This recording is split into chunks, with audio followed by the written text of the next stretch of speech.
What's up everyone, DeVille here, and today we're going to go over my top 7 freelance skills for the apocalypse, my picks for those.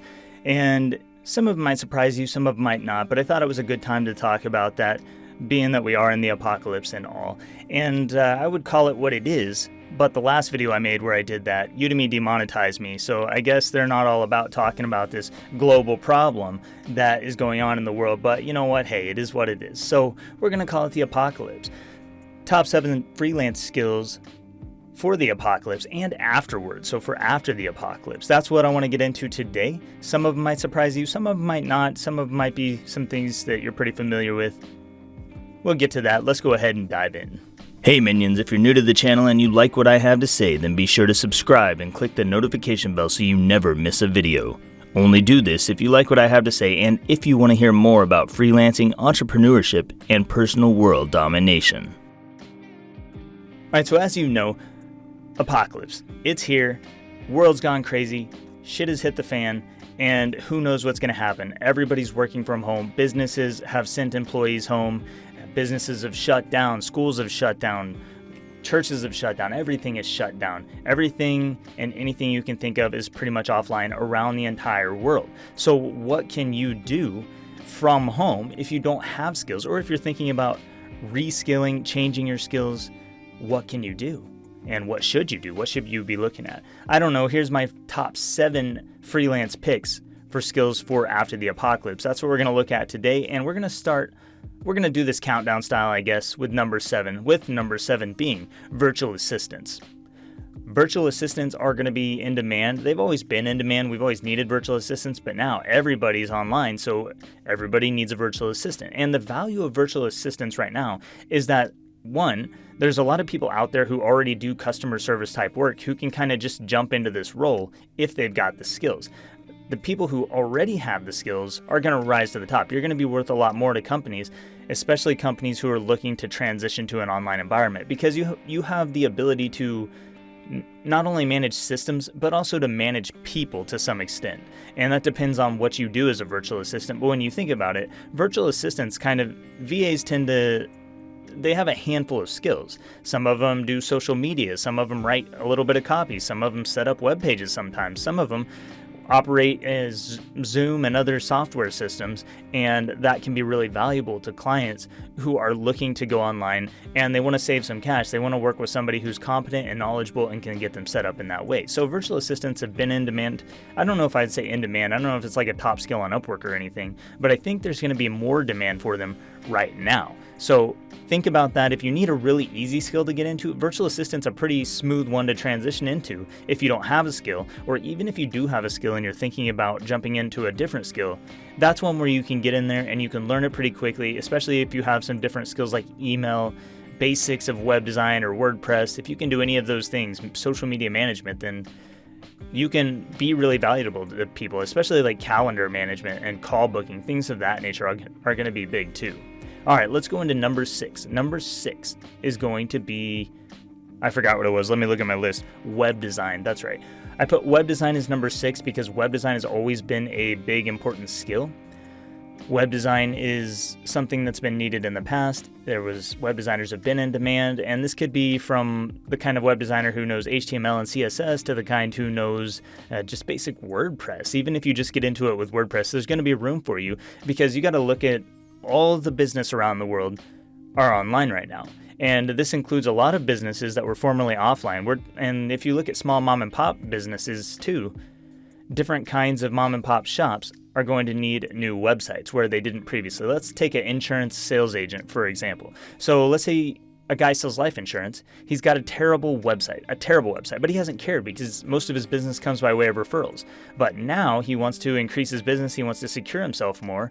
And so he wants a new website because he's got to compete with the next life insurance guy, because now it's not just like him in this local space. It's him against all the other life insurance people around, because all the people offline are searching online for life insurance agents. That's where they're searching for this at. So he's got to get found. He has to have a web presence, which means web developer, web designer is going to be a valuable skill to have. And in general, web designers charge a lot of money, even for WordPress. I've charged a lot of money for WordPress websites, and I know people who charge a lot of money for HTML and CSS styling on websites. So if you have those skills, you can make big bucks, and you're going to thrive post-apocalypse, and you might even thrive during the apocalypse right now. Number 5, of course, is copywriters.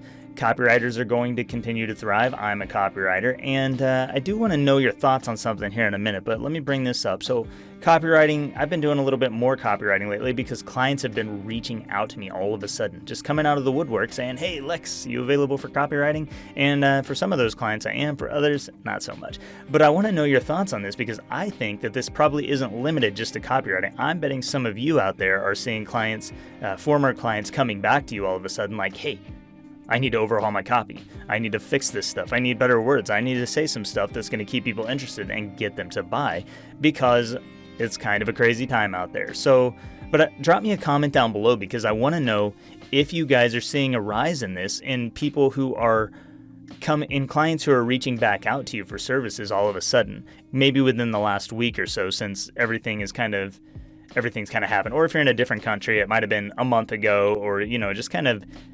I'm not going to say the word, but since the apocalypse started, have clients started reaching back out to you. Either way, copywriters are going to be in demand. That's going to go for also content writers, social media writers, anybody who writes anything, really. You're going to be in demand because the online businesses who are setting up websites or changing their online systems, somebody's got to write the material for all that stuff. And then there's all the blogs that need to go out and the different media publication companies that are sending out posts every single day that still have a big need for you. But now all the companies are going to need a lot more writing done. So I think that this is going to be a skill that increases in demand, and copywriters who are at the tip of the spear, they're going to start to rise to the top. There's still room for new copywriters in the market, by the way. If you are looking and if you're considering a skill, or if you're considering transitioning, copywriting is still a skill that you can transition to, and it's still a skill that you can get started with relatively easily as long as you write clean English, as long as it is mostly grammatically correct, as long as you check your spelling, and as long as you can speak fluently in the tongue that the company wants you to write in. I think there's plenty of opportunity there, so that is why they are my number 5 pick. All right, my number 4 choice is going to be media buyers and ad specialists. And this one seems pretty obvious, probably pretty obvious for some of you that it just makes sense. When all the companies come online, they're going to be competing for attention. And with all of the consumers online, because they're all home, they're all, staying at home right now, they're all on Facebook, they're all Googling information or wherever they are. Any kind of media buyer, any kind of ad specialist, Facebook ads, Google ads, YouTube ads, Reddit ads, who else has ads? I don't even know. Twitter, Instagram, all the places that have ads. If you are somebody who can put one of the company's dollars out there and get 2 more dollars back, that's going to make you a really valuable person, because that's saying you put the information out there, you put them in front of people, and then you get people to buy. That's what you do. And if you can do that for companies, they're going to love you, because a lot of these places, they've never done this before. They've never done any kind of online marketing. They've never done any kind of ads or ran Facebook ads or tried to get people. They don't know what works. And all the different systems have different approaches to ad buying, different approaches for what works to get people's attention, to get them to come in and say, hey, I'll give you some money. So think about it. Even just Facebook alone, there's a difference between the kind of customer who clicks something for entertainment purposes versus someone who clicks to buy something. There's a very different type of people. So if you know this stuff, if you have that knowledge, and if you're looking to learn a skill, you can learn Facebook ads real easy. They've got a whole free university kind of training program online that you can go and take. It's like they're called the Facebook Blueprint or something. I don't know. Somebody can drop that in the comments if you remember what it's called. I was going to learn it and I never did, but I learned Facebook ads on my own. So you guys can go check that out though. It's a really good blueprint. It's a really good online course, and it's totally free, presented by Facebook, so you can learn how to use their system. That's a way that you could get into the world of ad buying. I think there's a lot of opportunity with Google because people are on Google searching for things right now. YouTube, of course, YouTube's another big one, and it's getting bigger by the day because so many people are watching videos now too. So be thinking about that. That's going to be a valuable skill for you. Number 3, digital strategy consultants. This is a brand new one. I don't think anyone's offered this before. Maybe some people have offered it, but I haven't seen it. Digital strategy consultants. I'm talking about somebody who goes in, works with an online business to figure out and strategize, how do we make this happen? And this is an immediate need. How do we move this company online? How do we bring this school system online? How do we get everybody into the online environment? How do we make it a smooth transition? What systems need to be in place? What people need to be involved? Who needs to be connected? And how do we start to bring this whole thing together and move this business online so that it continues to function efficiently and profitably, preferably, so that business operations don't have to cease. And this is going to be a thing right now. That's going to be the role they play right now. In the future, it's going to be more of a mitigation and preparation. How do we prepare for future apocalyptic events? How do we mitigate the results or the effects, the bad outcomes that can happen as a result of that? By what can we put in place right now? So that's where the consulting comes in. And if you don't know, businesses pay big bucks for consulting. They pay tens of thousands of dollars. Sometimes they pay hundreds of thousands of dollars for consultants to come in and tell them how to do things. So digital strategy consulting is going to be a new emerging field where freelancers have an opportunity. If you are someone who is skilled in a variety of areas, let's say you know that Zoom is a video conferencing service, and you know that, Acuity is a good scheduling service. You can advise CEOs, you can advise managers on these different things, kind of in the way a VA could, except I think consultants stand to make a lot more money by doing it, and you don't have to be in the business so much as a VA. So whereas a VA might set up these systems, as a consultant, you just guide the CEOs or you just guide the people in the direction of the systems, and you make a lot more money for it. But if you're the person who says, yeah, we need Acuity scheduling, we need Zoom, we're going to need we're going to need Active Campaign for email marketing. We're going to need all these different systems. And then you're going to need these people, these types of freelancers in place. You're going to need a VA to manage the other freelancers. And then you need a copywriter and a web designer and all these different people to set up these systems. And you walk them through it. That's going to be a super valuable skill. I think it's going to be a high pay skill. And I think it's going to be an emerging skill that we haven't seen exist before. Or if it does exist currently as a freelance skill, it's in small numbers. So it's one of those fields where if you're trying to find a skill and you want to offer something targeting a unique niche, you want to be able to, if you want to be able to get freelance clients outside of places like Upwork by like cold calling or emailing or some other type of marketing, then this is going to be one of those that's going to be really valuable. This one's going to be really valuable at the local level. Digital strategy consulting at the local level, where you work with local businesses who are dealing with these things and they just don't know how to do it. They don't know how to handle it. That's going to make you very valuable if you can be that person. Number 2, email marketers. Email, like everything else, is going to continue. We're going to see a lot more people putting focus on email marketing efforts now. You've got all these offline businesses that they might have collected emails in some way. Maybe they had a sign-up form on their terrible WordPress website, or maybe they just had customers sign in a logbook when they came in their shop. Different businesses do it different ways, but now they're going to need to reach people by email. So all of a sudden they need email systems in place. Now this isn't just referencing the copywriting, because we already talked about copywriters. If you can write email copy, cold emails, or other types of emails, that's going to be valuable. That fits within this. But also if you know different systems, if you know Active Campaign or Drip or any of the other common email systems, ConvertKit, MailChimp, any of those, and you know how to use them, that makes you valuable, because the companies don't know how to do it and they don't have time to do it. And none of their employees do it because they don't use those systems. But even just setting up strategies for email. So if you can be a strategist in that area, that's kind of like consulting. If you can be a email funnel marketer, if you can guide companies to, how many emails should I send in this campaign? What order should they go in? What should each of these kind of talk about? Should this email be a story email? Should I be using an inbound or an outbound strategy? Any of these things are going to be high ticket and in demand skills.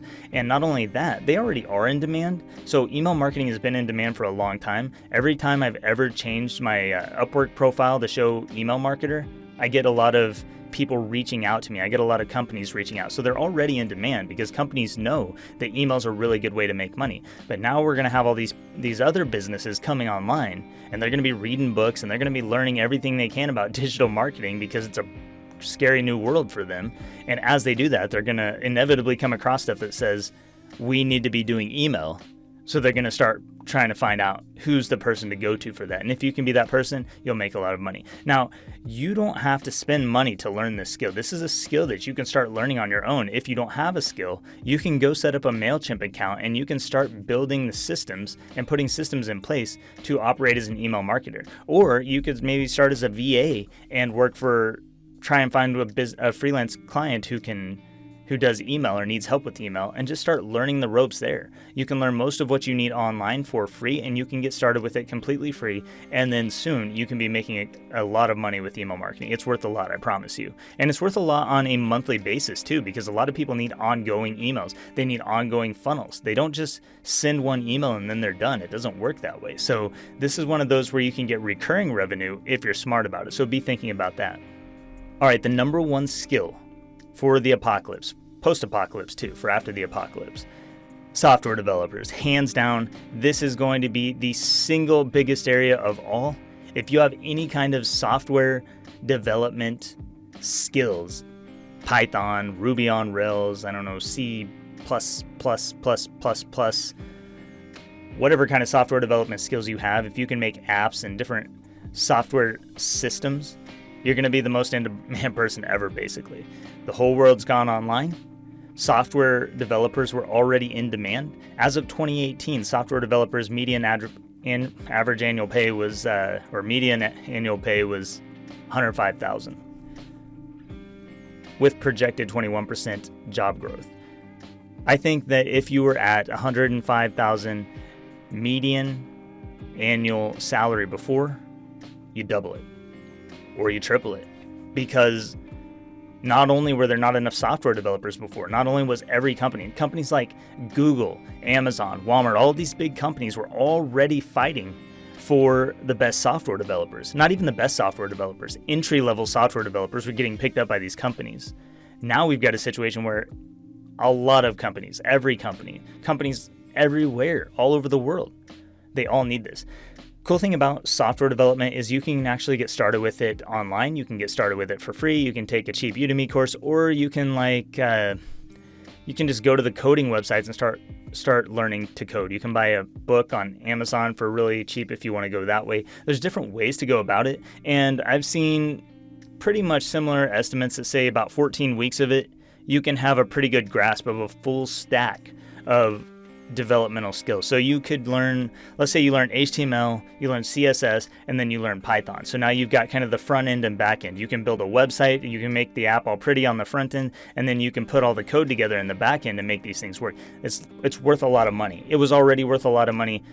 If projected job growth was 21% over the next 10 years before, maybe it doubles, maybe it's 40%. I don't know. I think it's going to be a huge, huge skill. If you're looking for the single best post-apocalyptic skill, hands down, it's this one, because the world is getting more technological. We're getting more and more into artificial intelligence, automated systems, different data systems. It's just going to be a big thing, and it's not going away. So software developer, I know that kind of encompasses a lot of different areas, but that's because it really doesn't matter which one you choose. You can pick anyone. If I was going to pick one, I'd pick Python. I've been studying Python a little bit lately just so I can build my own stuff, but I've heard others are good. Ruby on Rails is a popular name that pops up, and you can kind of check into some other ones and see what you like out there. JavaScript, I don't know. I have no idea what's the in stuff in software development, but that's going to be a big thing. All right, so that's pretty much it as far as my top 7 goes. And if you have any of your own that weren't in here, drop them in a comment down below. I love to talk to you guys. I love hanging out in the comments and seeing all the different people who show up and post and support the channel, and that's really awesome. I really appreciate that. I do want to mention, with Advanced Upwork Proposals 2 coming out, I had a question about it that was, is it going to be just an improved version of the first Advanced Upwork Proposal? Is it going to be like a streamlined version of that?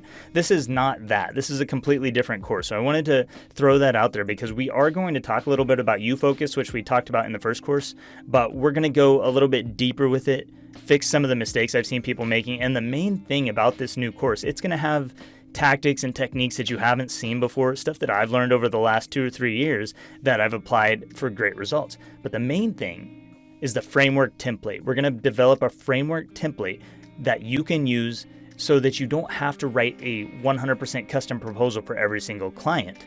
but you'll still be able to get results. You'll be able to put this proposal out there really quickly and customize it for the individual client, but not 100%. You just have to tweak a few areas. And the best part about this, one of the biggest problems that we had in the previous course was I put out a template. Everybody took that template and they're like, okay, I'm going to use it as is. And they did. And so there's like thousands of people out there using the exact same template, which was the problem the course aimed to solve in the first place. With the framework template, every single student who goes through this course is going to have a customized template. It is going to be unique to you and your market. And we're going to develop that through the course. We're going to work on it through the course, and you're going to build it. And by the time that you finish the course, you'll have a unique template that works only for you, only for your market. And then you'll be able to take that template and apply it to other markets as you see fit. And it's going to be an awesome thing for you because it's going to give you the ability to apply to Upwork jobs, or maybe like other places, people per hour, or freelance, or wherever you are freelancing. It's going to allow you to do that much faster. So stick around for that. It's like this much left before it's done. I've uploaded most of the videos. I'm still working on a few, but it is very near being done. Thank you so much for watching. I appreciate you sticking around. Stay safe, stay clean, stay indoors, stay away from people, and I don't know, just do whatever it takes to survive this crazy, crazy apocalypse that we're going through. I'm Lex DeVille. Thank you so much for watching. I'll see you next time.